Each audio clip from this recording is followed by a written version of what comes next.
कल्कि देखने के बाद आपके मन में काफी सारे क्वेश्चंस आए होंगे, जैसे इसमें प्रोजेक्ट के क्या है, सीडिंग कैसे काम करती है, सुप्रीम यास्किन और इसके पीछे अजीब से घूमने वाली एंटी ग्रेविटी बॉल्स और भी काफी कुछ। तो धीरे धीरे मैं इस वीडियो में हर एक चीज को समझाता हुआ चलूंगा, जिसकी मदद से हमें कल्कि का सिनेमैटिक यूनिवर्स और ज्यादा अच्छे से समझ में आएगा। पहले आते हैं अमिताभ बच्चन यानी अश्वत्थामा के स्ट्रेंथ के ऊपर। पहली चीज, जब प्रभासी कर्ण थे वही सेम चेहरे के साथ, तो क्या फिर अश्वत्थामा को पहले ही पता नहीं चल जाना चाहिए था कि प्रभासी कर्ण है? नहीं, बिकॉज अश्वत्थामा 6000 सालों से हाइबरनेशन में थे और मतलब 6000 साल के बाद ऐसा होने के काफी चांसेस है कि उनकी यादें थोड़ी मुरझा गई होंगी, इसलिए उनको ये चीज याद नहीं थी। और ऊपर से हमें मूवी की स्टार्टिंग में बता दिया गया था, कृष्णा जी ने अश्वत्थामा को श्राप दिया था कि वो जब तक जिंदा रहेंगे जब तक वो अपने पापों का प्रायश्चित नहीं कर लेते, और उसके लिए जब गंगा नदी सूख जाएगी और अंधकार जब अपनी चरम सीमा पे होएगा तब कल्कि का जन्म होएगा, जो कि 10वें अवतार है विष्णु जी के। और कल्कि इन सारे पापों से मुक्ति देंगे इंसानों को, इसलिए अश्वत्थामा का मेन गोल कल्कि को बचाना है। अब हम बात करते हैं सीडिंग कैसे काम करती है। सुप्रीम यास्किन एक प्रोजेक्ट चला रहा है,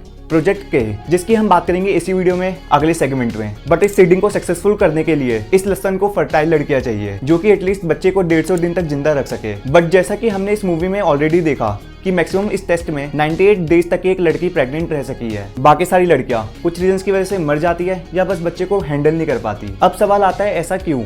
मतलब कुछ तो ऐसा है कि कोई भी लड़की ये झेल नहीं पा रही। अब यहाँ पे एक थ्योरी आती है जो कि काफी ज्यादा इंटरेस्टिंग है। पहले तो ये सुप्रीम यास्किन अपने में ही एक दानव है और दानव से किसी बच्चे का जन्म होना नामुमकिन है। इसका मतलब अगर सुप्रीम यास्किन कोई भी अपनी तरफ से कोई भी फॉर्मूला बनाता है तो वो काम नहीं करेगा। इसका मतलब जो प्रोजेक्ट के है उसमें कृष्णा जी के ब्लड को लेकर यास्किन इसको अपने तरीके से मॉडिफाई कर रहा है, बिकॉज कल्कि विष्णु जी के 10वें अवतार है, तो जो सबसे क्लोजेस्ट जो ब्लड सैंपल मिल सकते हैं वो कृष्णा जी का ब्लड है। अब कृष्णा जी का ब्लड यास्किन को कहाँ से मिला, कैसे मिला, वो मैं किसी और वीडियो में बताऊंगा। बट अब आप ये मान लो कि कृष्णा जी के ब्लड को यास्किन मॉडिफाई कर रहा है और एक ऐसे बच्चे को पैदा करने की कोशिश कर रहा है जो एटलीस्ट 150 दिन तक जिंदा रह सके। अब सिंस ये कृष्णा जी का ब्लड है तो इजिली ये सबके लिए झेलना पॉसिबल नहीं है, और यही रीजन है कि मोस्टली लड़कियां मर जाती है। तो मेरे हिसाब से प्रोजेक्ट के का मेन मोटिव यही है कि उनको एक 150 दिन का बच्चा चाहिए और फिर वो इस मशीन की हेल्प से उसकी सीडिंग करेंगे, और उसी सीडिंग की ड्रॉप से यास्किन को बहुत ही ज्यादा पावर मिलेगी, जो कि हमने मूवी के एंड में भी देखा कि एक ड्रॉप से यास्किन को कितनी ज्यादा पावर मिलती है। अब आते हैं सुप्रीम यास्किन और कली के ऊपर। सुप्रीम यास्किन के पीछे कुछ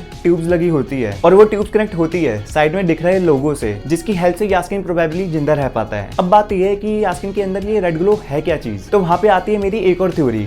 अभी मेरी थ्योरी है या फिर किसी और ने भी सोच लिया है, मुझे नहीं पता, कमेंट्स में मुझे गाली मत देना। सुप्रीम यास्किन ही कली है और इसके काफी स्ट्रॉन्ग रीजंस है। अब तक हमें पता नहीं है कि कली ऑलरेडी है या फिर आएगा, और यास्किन अलग पर्सन है या फिर वो ही कली है, वो चीज अभी तक मूवी में क्लियर नहीं करी गई है। अब एक बार बटरफ्लाई का एग्जांपल ले, कैटरपिलर एक ककून बनता है और फिर एक बटरफ्लाई। तो अगर इसी चीज को हम लेकर चले, जैसे यास्किन के अंदर हमें एक रेड ग्लो मिलता है और मूवी के एक सीन में उसकी आवाज थोड़ी डेमोनिक भी होती है, तो इट इज वेरी पॉसिबल कि कली ही यास्किन हो और अपनी फॉर्म को चेंज करने के लिए उसने प्रोजेक्ट के की शुरुआत करी हो। प्रोजेक्ट के की हेल्प से वो कली को लाना चाहता हो। आई मीन अगर ऐसा ही हुआ तो इसको देखकर काफी मजा आ जाएगा कि यास्किन ही कली है, वरना फिर रेड ग्लो और डिमोनिक आवाज का क्या मतलब हो सकता है। और एक और चीज, यास्किन के पीछे कुछ एंटी ग्रेविटी बॉल्स भी घूमती रहती है, जो कि प्रोबेबली यास्किन अपने माइंड से कंट्रोल करता है, और वो बॉल्स किसी भी फॉर्म में अपनी शेप चेंज कर सकती है, जस्ट लाइक आयरन मैन। अब आते हैं प्रभास पे। प्रभास ही कर्ण है री-इनकार्नेशन की वजह से, और उसकी वजह से प्रभास विजित धनुष को चला पाया, बिकॉज वो धनुष कर्ण ही चला सकता है,